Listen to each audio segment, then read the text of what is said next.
10 step to configure Entrapass Corporate.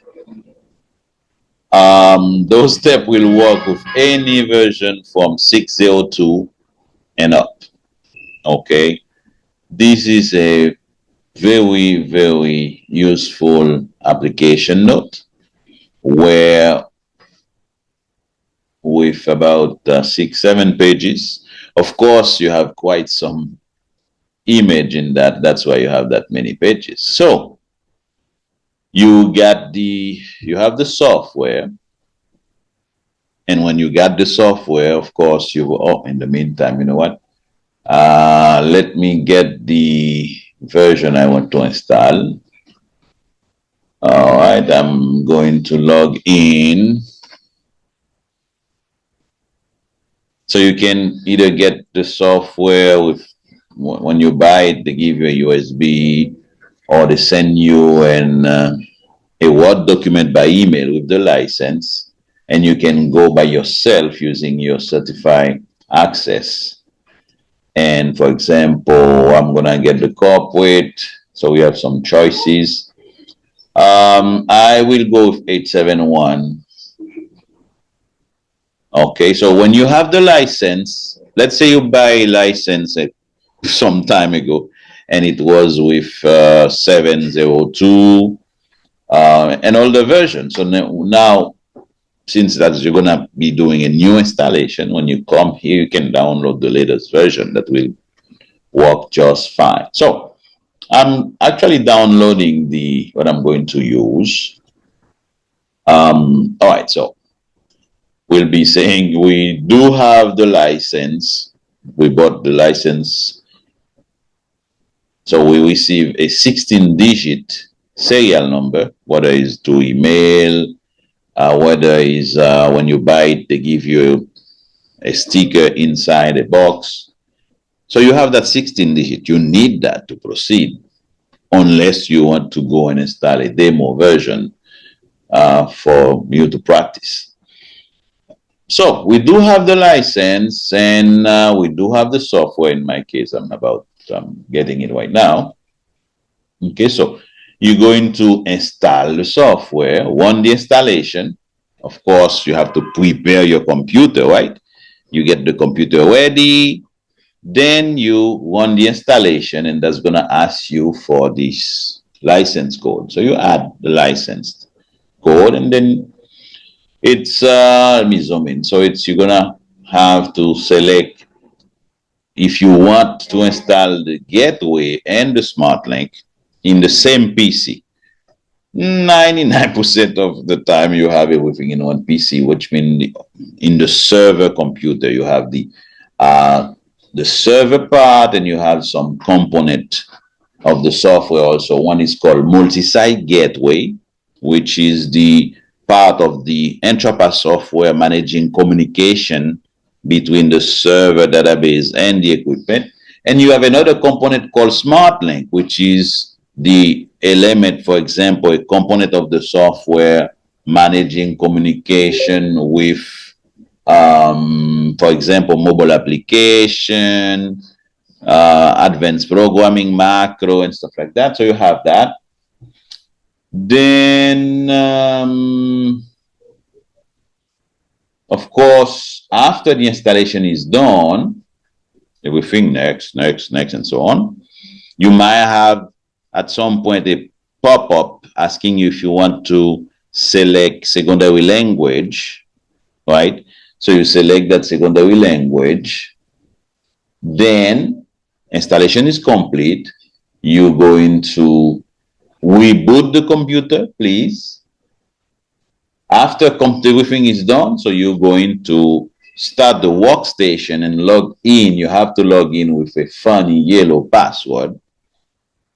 All right, this is not case sensitive, so don't worry about capital or whatever it is. You just type that, and once you got the yellow password, it's surely going to be different from what you're seeing in my screen. It changes every time until the software is registered. So you enter the yellow password, right, and then you will end up on that screen here. All right, you see where it says temporary password in use? So here, you're gonna click where it says click here to register. Then once you click here to register the software, for example, here I have the license I have used, 1, 2, 3, 4, which is the main license, and then you have another set of 4, which actually transform the 16-digit serial number to a 20-digit. With this, you're gonna go using your certificate account to Kentech registration. You come here, and that's where you're going to add, you're going to add that 20-digit that I'm talking about. We'll get back there once it's ready. All right, you will do register, and that will give you a form to fill out. Customer name, direction, and stuff like that. That form has two parts. It has a part where it's about the installer, about you. It's already there because it's your account. So they already have everything about you. What they will be missing is the end user, because that license, you will be registering it. All right, so after you complete the process, you click register, they will give you a confirmation code. That's the confirmation code you need to enter here. After confirmation code is entered, you're good to go. Software is registered. All right. Then you can proceed, and we'll start right here at page 3 of that application note, getting your software now ready before you move forward. Okay. That's pretty much the first part. After that, we go step by step on that. Configuring IP of the server, creating site, creating connection, okay, setting up your controllers, making sure everything is okay. Then once the equipment is online, communicating fine, then you will move on with profile. Getting schedule created, then access level for the user card. Then, we get your user created. Then you test users, see if they have access granted and stuff like that. Of course, you're checking your doors, checking if all the components are working perfectly. We'll be seeing those in a moment. So pretty much, of course, I have my software ready. So we will be saying that we have the software installed. We understand that part, quite simple. Getting the software one way or another, whether you had that downloaded previously or you downloaded that by logging in the provider website. Sorry, the provider website, as we just saw a moment ago. You download the version you want. Okay, so it's one way. The other way, because that could be a situation where if you have a PC crash, all right, so pretty much you will do it. And if you have a PC crash and you do have a backup, you will download the software, make sure you download the same version, then your backup. Okay, you installing it, same process. Then now, after the software is installed, you will have to start the server as application so you can do a restoration. But if it's a new installation, we just saw the step together. After the installation is complete, you log in with that funny yellow password, you click on register, then you have to go, for example, here you will enter the 20-digit, and then you say validate. It will tell you if the code is entered correctly, if it's a valid license, then you click on register, you fill up all the information, then you will click register. It will give you a confirmation code that you will enter right here. I think this being said, we're good to go. Let's move on now with the configuration. Actually, we're going to pick up right here. Thank you. Thank you very much. Okay, then. we'll start the application. I mean, we have started the application, and since that's registered already now, it's make it an obligation to change the password. No longer accept the can take. So it's going to push you to change the password. So that's what we're doing, and then we'll be able to proceed with programming. We'll have a pop-up coming. I will explain. It's been a while now with the encryption. All right, that's there. We're explaining now. Controller. If you only have new controller for KT1, KT2, KT4, or KT400 with updated firmware, you could just say yes and leave it disabled. What happened is that since version 8.40, there's been some tweaking and to get the protocol, security protocol, tougher, and by doing so, the old controller will not be communicating. However, if you have all the controller like KT300 and all the controller, you need to go to options, system parameter, firmware, gateway, and enable this. Enable legacy communication. In that case, as you can see here, enabling these prevent and increasing stuff like that. But by doing that, you will have communication with all, whether it's older or newer controller. Okay, fine. Now let's go and follow the step. We are that step to get your system assisting on configuration when you're creating site. So we go options, system parameter. We'll go workstation on the left, and here we can set it mandatory, or we can set it to prompt. Prompt, it will ask you mandatory to make it mandatory for you to add it to a site. Okay, so we have that taken care of. Then we need to get our gateway IP. Remember, by gateway, we're talking about a component of the software called gateway. So we go devices, gateway, and if your gateway is running, you come here. Normally, a double click should be enough. Okay, now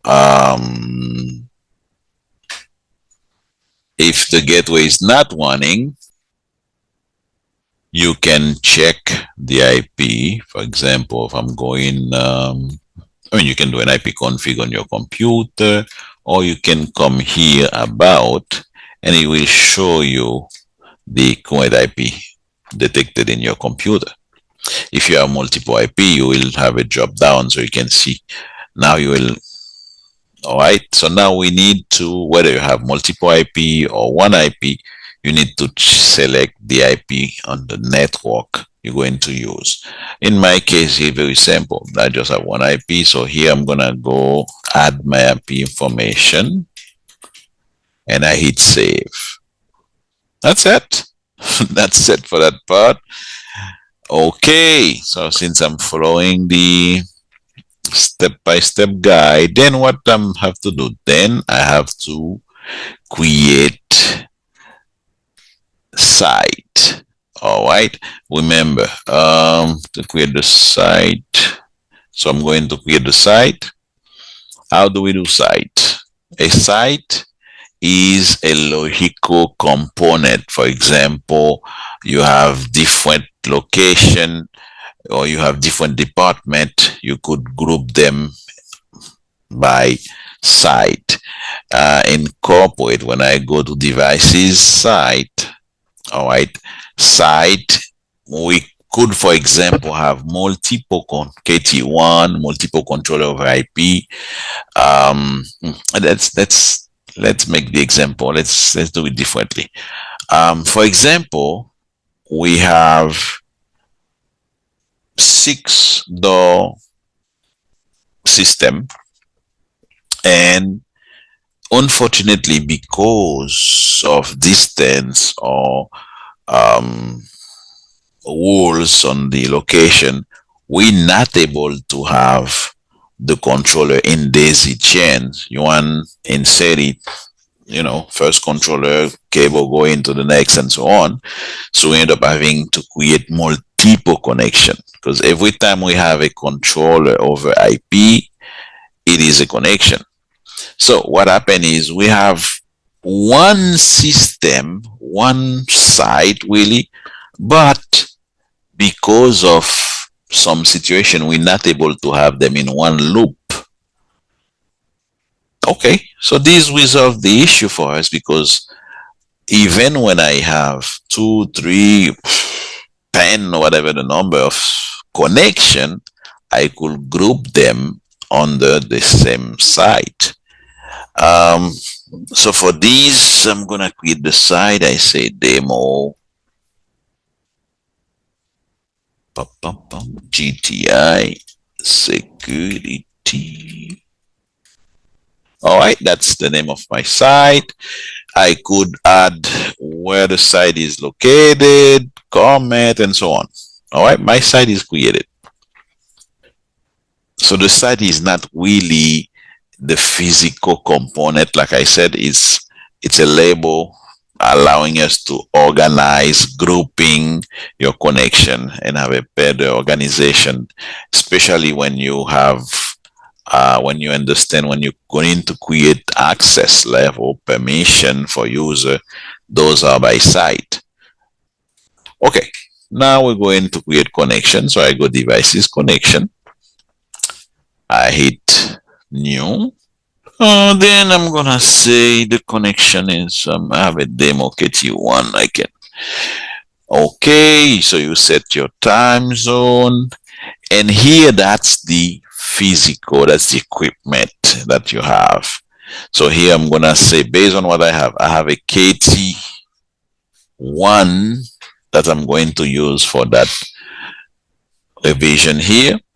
So I have KT1, and here I have to get the KT1 information, which means the MAC address of it, and how I'm gonna set it up. My KT1, I'm gonna leave it DHCP, but it can be DHCP or static. It's up to you, up the way the network,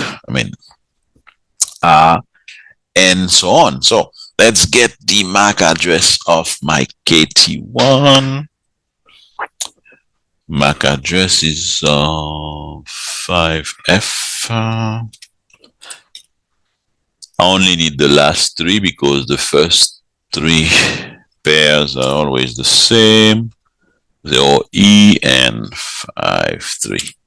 All right. Now I check to see if my server IP is correct. Yeah, it's correct over there. Cool.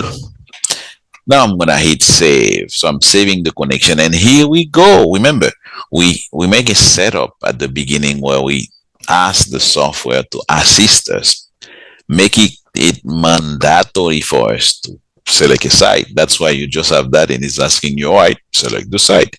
If the site was not created yet, we could just new and create it. Since we had the site already, so we say, oh, select the site and okay.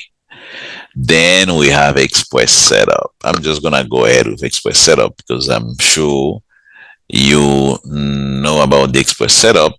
If not, we'll make we'll add the link for you in that video, and so you can review it because we have a video dedicated to Express Setup.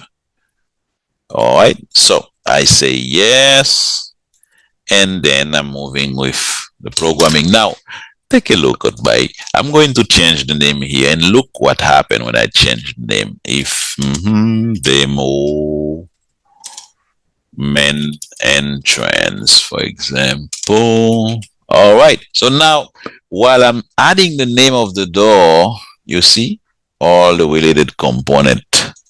That's one of the amazing thing in Express Setup, and a lot of other things. For example, I could say set already what type of lock I have, fail safe, fail secure, everything. We can do everything there while you're in that screen.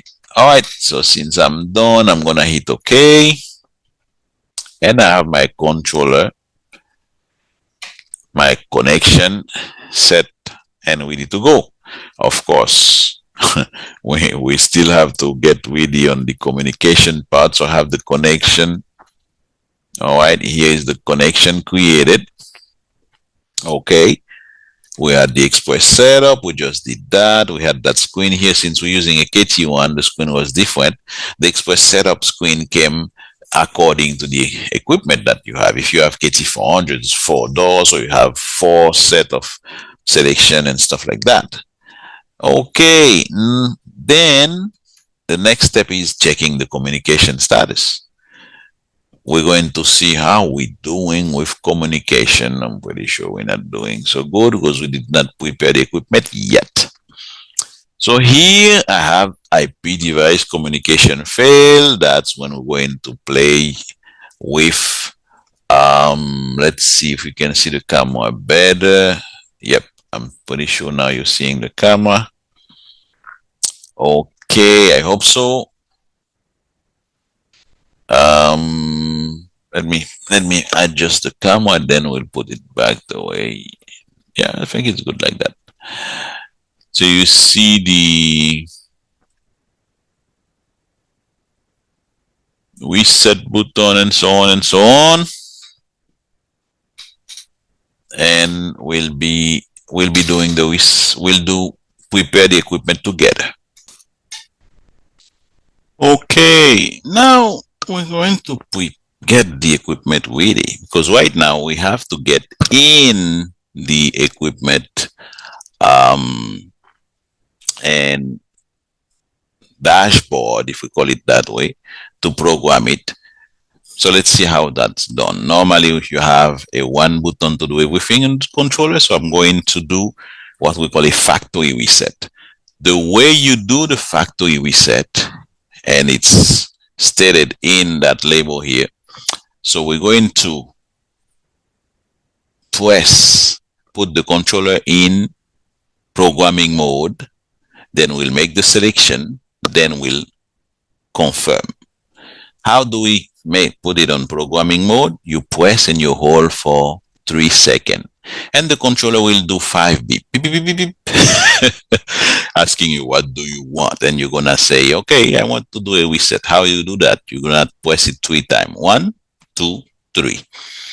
Then the controller will repeat the 1, 2, 3 for you to make sure, so is it what you want, and then you confirm. So let's do that together. I'm gonna do it, you watch. I'm gonna press and hold for 3 seconds. All right, 1, 2, 3, and then I'm gonna press and hold for 3 seconds again. Now the controller is factory reset, which it's also what we call the DHCP reset. All right, so that reset we just did also push the controller on DHCP mode. Now, while the controller is on DHCP mode, okay, so now we're going to see what can be done. Since it's on DHCP mode, which means it's grab an IP on your network, on my network right now. So there are multiple ways on finding what IP the controller got. We're gonna try some ways. All right, so of course you could use a IP scanner. You could ask the admin of that network. Oh, sorry, HTTP. I'm going to show you something here. All right, I'm going to, let me show you. I go, no, that's not what I need to show you. No. 1 second.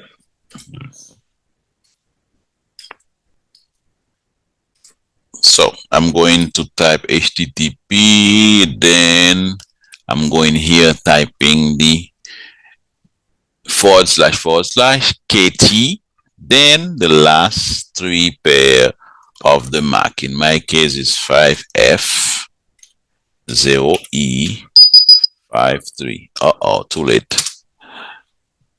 Too late. Normally, by doing that, I would get to that page. Not too late after all. All right, and it's asking me some, you do what needs to be done, and then you access the controller. Cool. Now I am in the controller. How did I do that? I type HTTP semicolon // KT dash and then the last 3 pair of the MAC address. And by doing that, it's gonna bring me here. Okay, so normally it brings me to a page where I select Entrapass. Then when I select Entrapass, since I'm in the same network, the software already push the configuration in. That's why you end up that way. But normally I should be having Entrapass. Some selection there to make. And after the selection, I will add the IP of my server where the gateway is. And since my controller we made on DHCP, I don't have to change anything, and I hit save. These went, very fast. Since I'm in the same network and I programmed the connection already, it was able to get in touch with the controller and say, hey, come over here. and I'm already communicating. Cool. So we have the communication. Oops, that's not what I want to do. I want to close this one. So we have communication with the controller. All right. So I have my controller communicating. I could,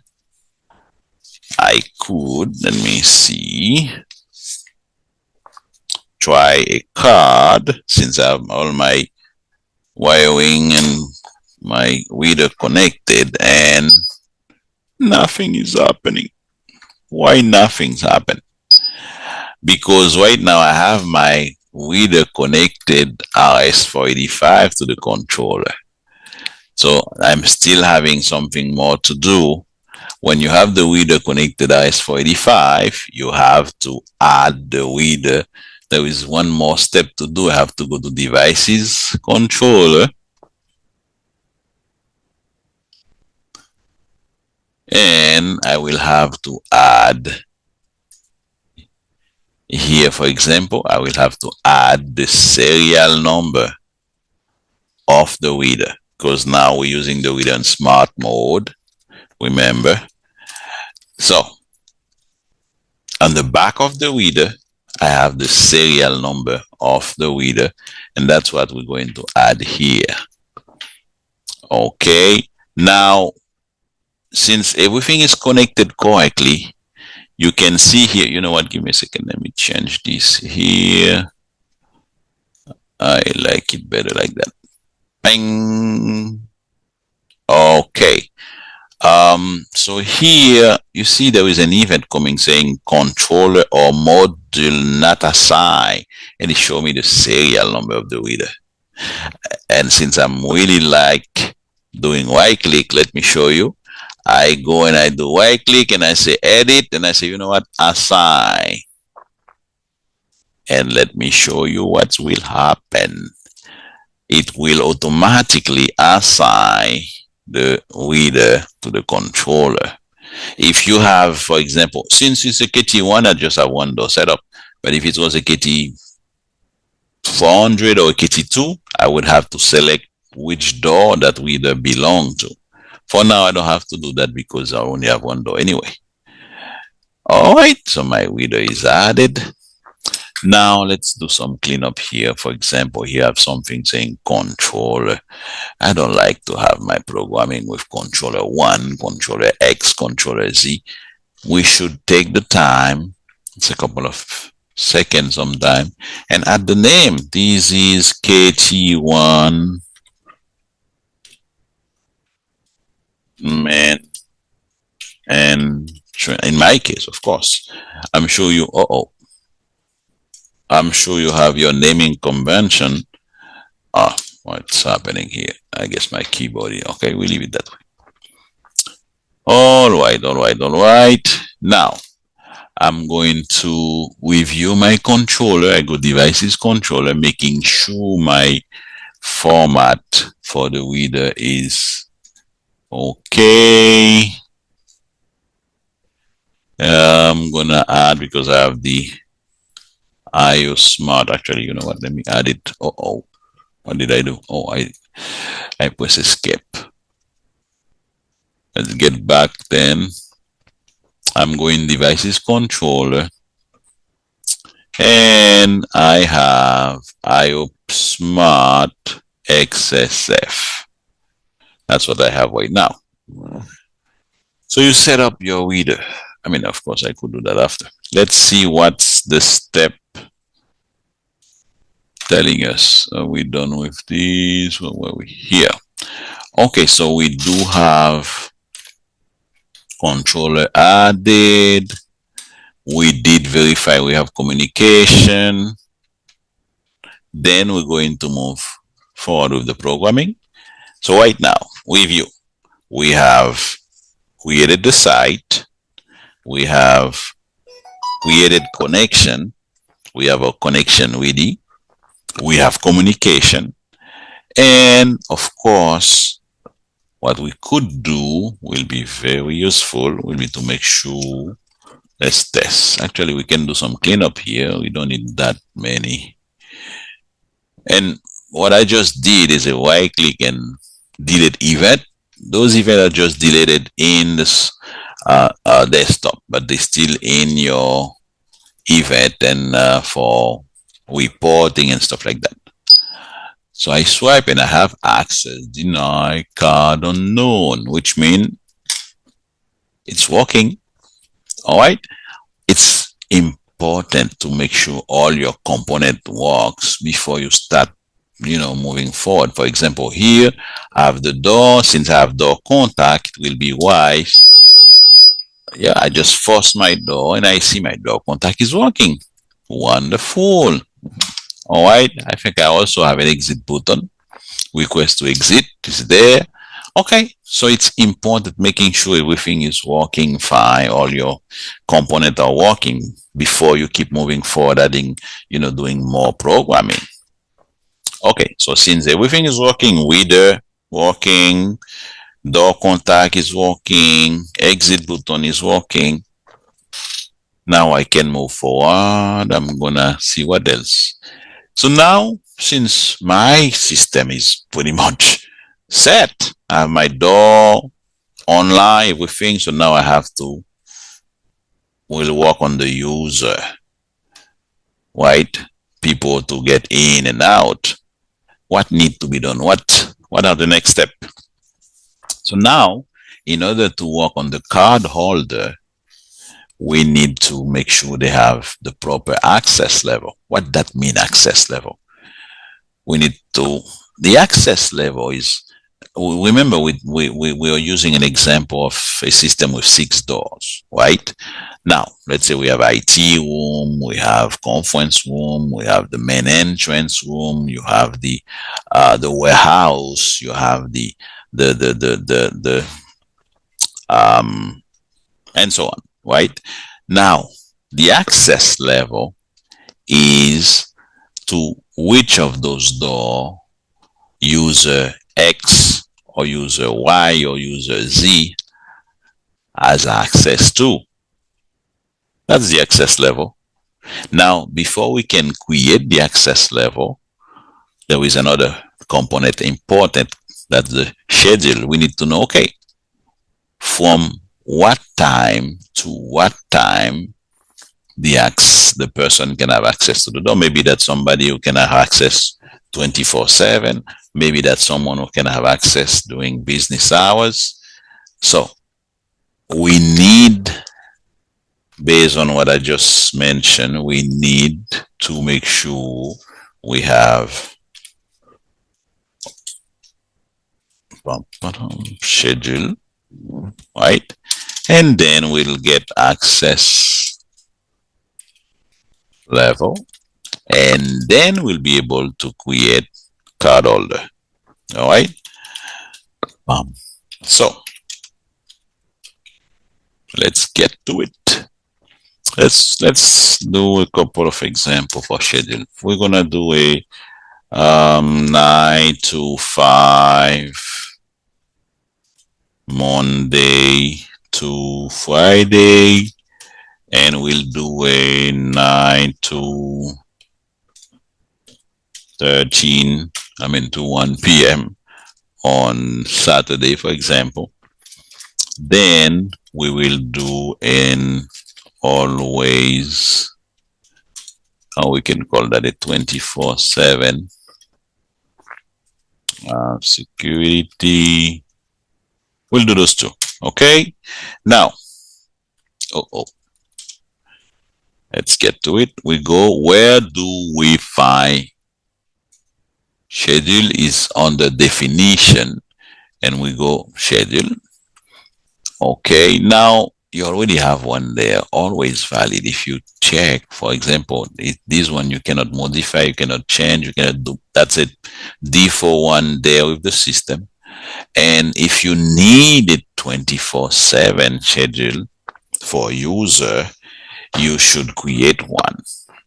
The always valid, that's a schedule there that you could use for component where you really need that cannot be changed by mistake. For example, if you have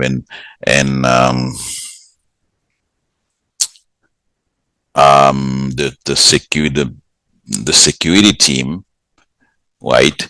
You can add to those people that type of schedule, because you don't want there is an emergency and then somebody's blocked because they had a wrong access level or a wrong schedule assigned to them.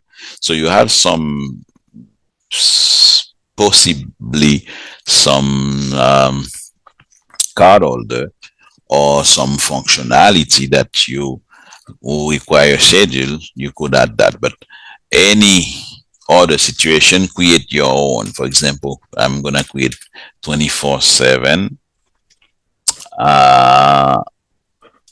all day. 24/7. That's 24/7. So how do I create 24/7? I will do 0000 2400, and I select every day since that 24/7, and even the holiday. All right, holiday, you have 4 group of holiday. So by doing that, no matter we have a day set as holiday, someone with that schedule on their profile will still have access to the location. Okay, so this is created. Now remember, the other one was working hours and workout. Okay, workout. And we had that 0900 to 1700, and we had that Monday to Friday, and we had Saturday with a different time frame. So for that, I'm selecting another row, 0900 to 1300, just Saturday, and I save. So you notice here I did not select holiday, which means if the first day of the year is a Monday, that person with that schedule will not be able to have access. All right, so which means we just create schedule, but you also have something else called holiday. Holiday, that's we have. Let me go ahead and ask for some help here. As you see, I'm using it so you know when you're aware that there are. You just click on it and it brings you exactly where we are. We are on the holiday definition, and holiday is treated differently than other days. It is recommended to program holiday at the beginning of the year. This helps you to modify floating holidays for the current year. Yeah, please don't just go in the system and create holiday forever, because sometime the holiday don't end up in the same day. For example, this year might happen on a Monday, and next year might happen on a Saturday on it. So Now that's help you to review what the holiday is and how you can set them up. Okay, so I suggest you take some moment and review that. I will just remind or just get your attention that you have two main type of holiday. You have what you call system holiday and you have the site holiday. And this is important, especially for where you have system. They have in multiple time zone, multiple countries, multiple location, and sometimes an holiday for you at your location might not be an holiday for some another site that you have in a different country, different location. So if it's an holiday for everybody, so you can create it as a system holiday. If it's just an holiday for some location, you can create a site holiday. But you will see that when you go on the help to, review the subject. For now, we do have the schedule created. Remember, we had it like scheduled. So we have those two created. Then we're gonna work on access level. All right. So to make it having more sense, I'm going to add another controller. So we have, so like that, I will have more than one door, because right now we will, how to add another controller in an existing connection. I just select the connection, and here a connection can go up to 32. But since I'm in a demo version, you see it's only telling me 2. The demo version, you can have 2 controller. So I have one already. I am going to set the other one, and the other one, just to have bunch of doors, I'm gonna say KT400 warehouse. So I have to select KT400. Once it says controller in series, you deal with serial number. So you need to get the serial number in the controller, but it's not, I don't have to do it now. That means you could do your whole programming since you know what type of controller you're going to have, and then you could add those information after. Express setup, yes. Let's say I have door contact and X. I have door contact at all my door, and some door I have X, some not. I don't. I'm gonna click on advanced. Remember, we have a video, a link, so you just click on that. So here, that's where you have the door name. You could change the door name and stuff like that. So now I have on my door. All right, so I just want a door so we can do the access level with more sense to us. Where do I find access level? I go to user access level. And then remember, the same way you had a default schedule, you also have a default access level, and it's saying always valid, cannot be modified. That's the type of access you will add to the chief of security, to some, or the person responsible for emergency. You will have those, so there is nobody by mistake just updating something, just happen to put the wrong schedule for some.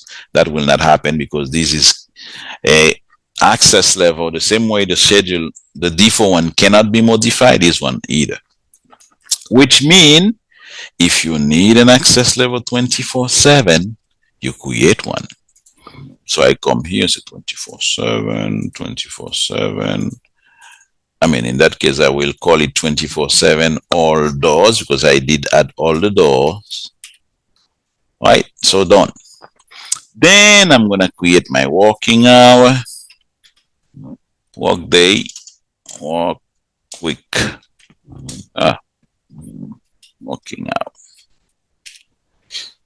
Okay, and remember, the access level, it's a matter of which door someone has access to. For example, here I'm gonna say working hour main entrance.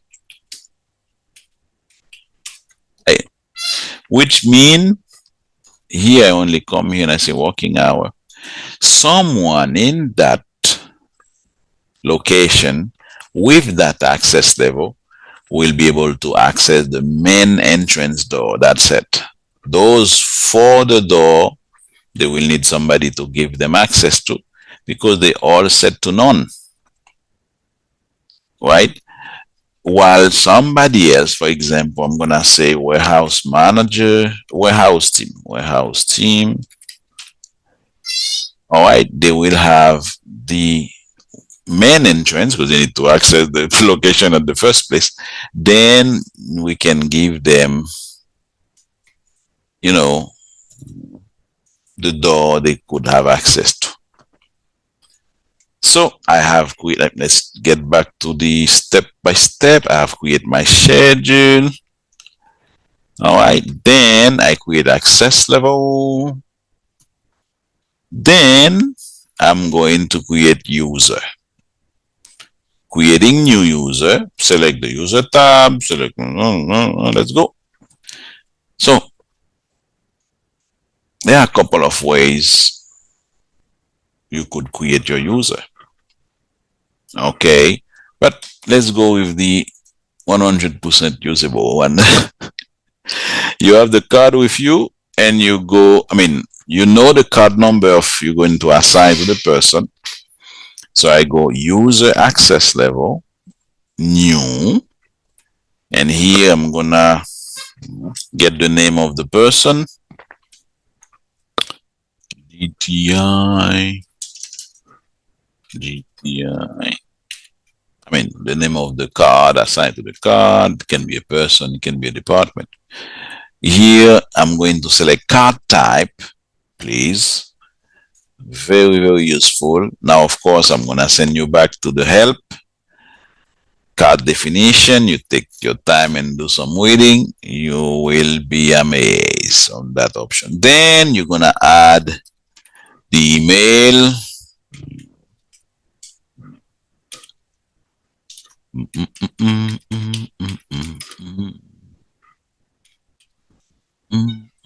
Then you're going to add the card number. I have the card number with me here.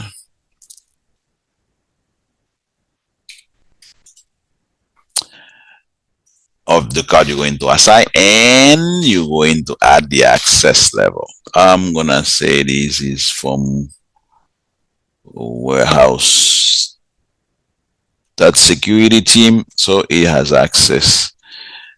All right, time of the truth. All right, let's take a look now. Let's do some cleanup. We're quite some event there, and that's the time to swipe the card. And I have access denied, card unknown. Oh, what happened, Jocelyn? I probably make a mistake on the, let me check, card number.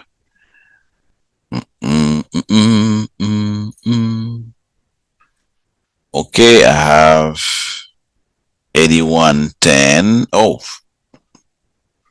yep, 8110. Okay, so that's normal that the card didn't work. Now I have access granted, and of course I should unlock the door and lock the door. That's it. So you have your card tested, confirmed, door is unlocking. You could even see if I swipe again, you see the reader change to green. Let me show you what to show you. You should be able to see now.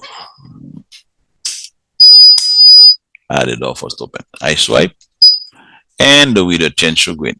Okay, get back to normal screen. Now we are the backup.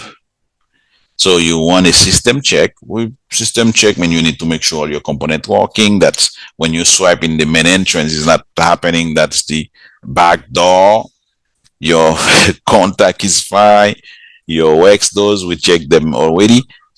Then you have to make a backup, please. All right, so the system is ready to go. In fact, we make a backup right after we install the software, and then we make a backup after we finish the programming. So we have backup 0 and we have backup 1.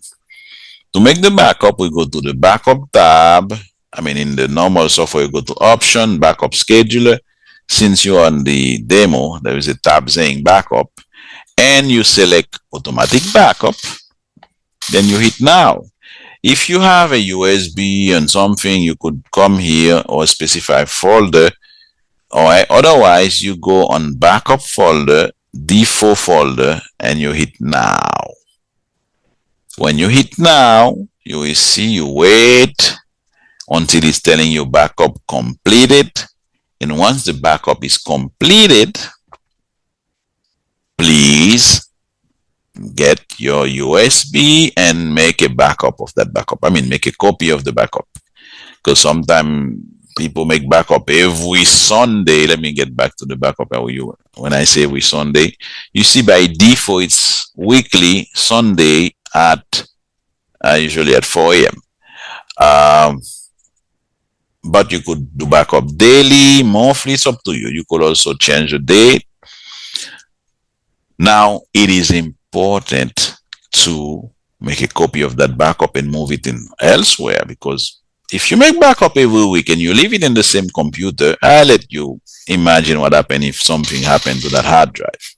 You end up with no backup, even if you're making backup every week for the past 5 to 10 years. Now, where that backup is, Jocelyn, is on default folder. The default folder means you need to go to the C drive, program 86, contact, server, and since I'm in demo, I'm going to go server, CE demo, and backup. All right, and here is my backup. So one moment, backup is not done yet. Of course, made the demo version. All right, let's see. Did I leave it on specified folder and I said backup. All right, but that's how you make the backup, and that's where you will find it when you're on your normal Entrapass. Here we go, my friend. So we went step by step. We'll make sure to have a link on that documentation on the detail of that recording. All right, so please, I thank you for your time, and I hope these will help you. Okay, thank you very much.